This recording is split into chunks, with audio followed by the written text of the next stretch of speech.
I'm 88 years old, and there isn't much left in front of me now.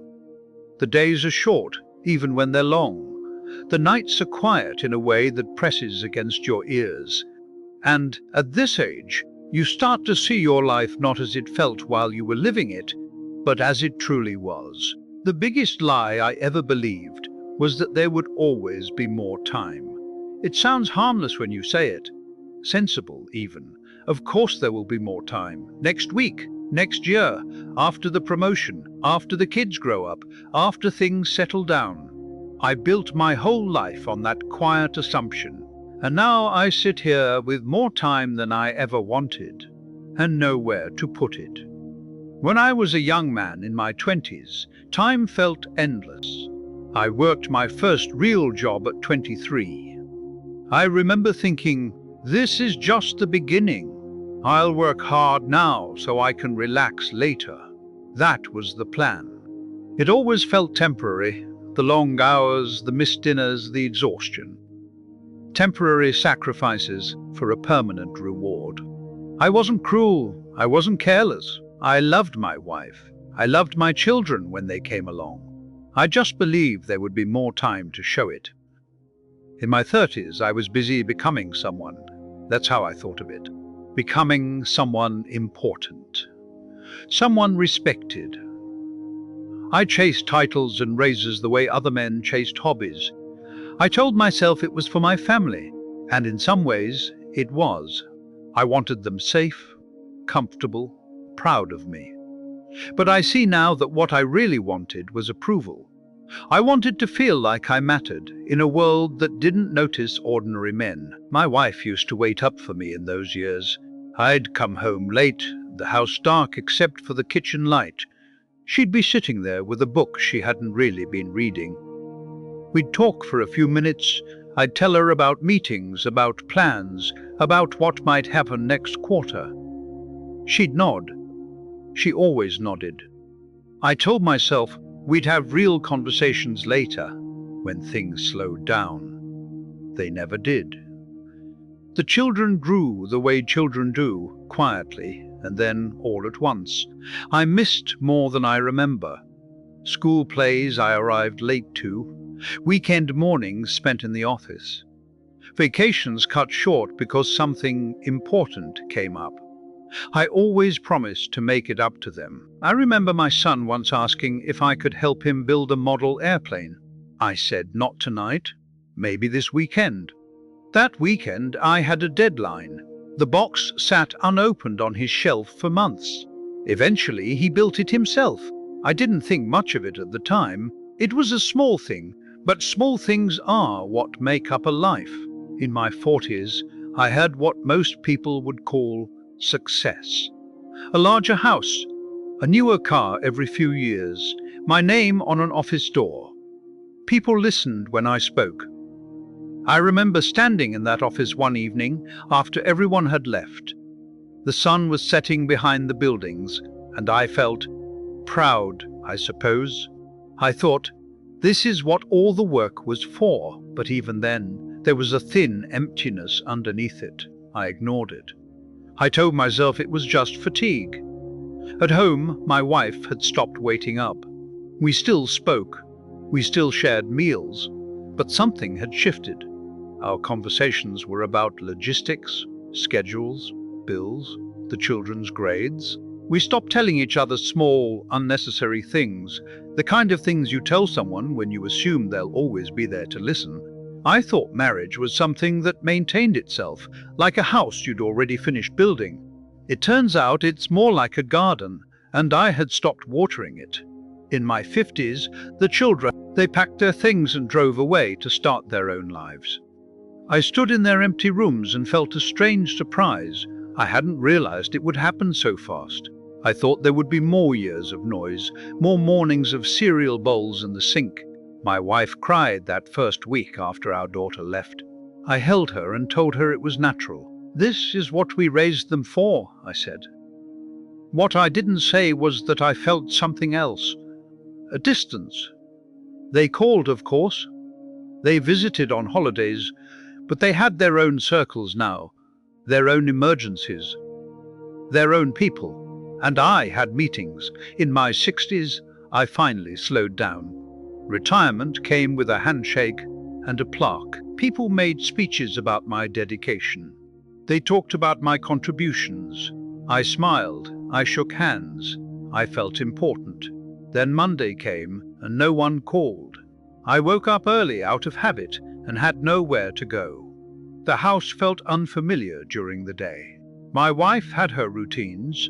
I realized I didn't quite know how to fit into them. We sat across from each other at the kitchen table one morning, coffee growing cold between us. I tried to talk about the future, trips we might take, projects I might start. She listened. She always listened. But I could see it in her face.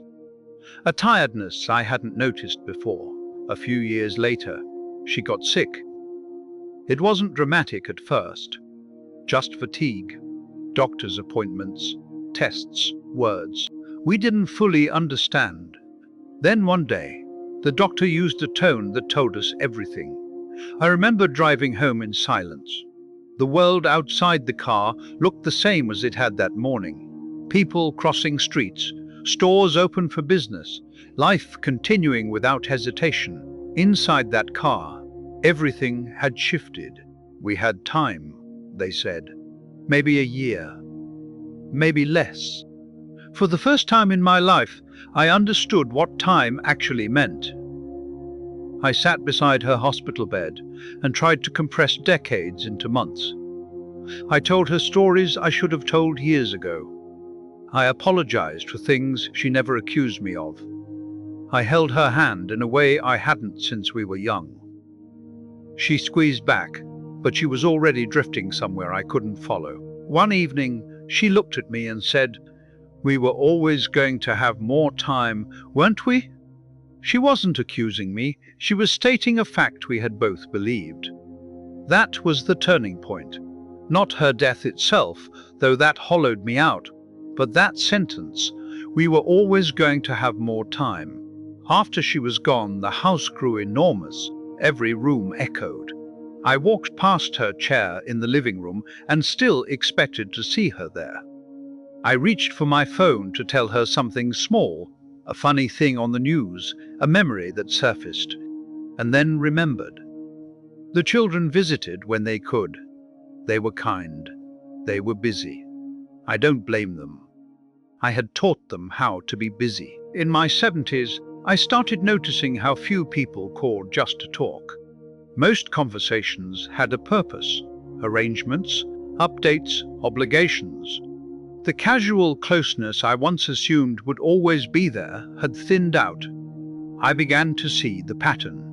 All those years I believed I was building a secure future. I thought I was earning peace. But what I was really doing was postponing presence. I postponed dinners. I postponed conversations. I postponed affection. I postponed rest. I postponed being fully there. And time does not wait for you to be ready. Now, at 88, my body has slowed in ways I can't argue with. Stairs are negotiations. Sleep is shallow. Friends have thinned out one by one. Funerals became more common than weddings. I sit in the afternoons with sunlight coming through the window, and I think about the man I was at 35, at 45, at 55. He was so certain. He thought love could be scheduled. He thought connection would survive neglect. He thought there would always be another weekend. The biggest lie wasn't that I would be successful, or that money would solve things. The biggest lie was softer. There's time. There's time to call tomorrow. There's time to say, "I'm sorry," next week. There's time to sit down and listen when things calm down. But things never calm down. Not the way you expect. What can't be fixed now is not my career. That doesn't matter anymore. It's not the missed promotions or the risks I didn't take. It's the ordinary evenings I hurried through. It's the sound of my wife's voice when she was younger, which I can no longer fully remember. It's my son's childhood laugh, which I can't replay clearly in my mind. It's the version of myself that could have been more present and chose not to be, because he thought he had decades to spare. Time isn't stolen from you in one dramatic sweep. It slips through small cracks, a postponed conversation, a delayed visit, a workday that stretches a little longer than it should. You don't notice the loss while it's happening. Only when you turn around and see how much distance there is. I don't tell you this to frighten you. I'm too old for that. I don't have the energy for preaching. I just know what it feels like to sit at the end of a long life and realize the currency you spent most freely was the only one that never diminishes. If someone crosses your mind, that's not random. If there's something kind you could say, something small you could do, it doesn't require a grand plan. I used to think meaningful moments had to be big. Vacations, milestones, achievements, they're not. They're Tuesday dinners. 10 extra minutes at the table, listening without glancing at the clock. I had a good life by many standards, a respectable life. I provided, I achieved, I was admired in certain rooms. But admiration doesn't sit beside you when you're 88. Memories do, and some of mine are thinner than they should be. I've made peace with many things. Regret changes shape over time. It softens at the edges. You learn to live with it, like an old injury that aches in certain weather. But if there's one truth I carry clearly now, it's this. There was never more time. There was only the time in front of me, and I kept pushing it aside. If this means something to you, I hope it's not heavy. I hope it's gentle. I hope it nudges you toward someone's voice, someone's hand, someone's ordinary presence. Because one day you'll be 88 or 78 or 68, sitting in a quiet room, measuring your life not in accomplishments, but in moments shared. And I hope when you sit there, you won't be thinking about how you thought there would be more time. I hope you'll know you used the time you had.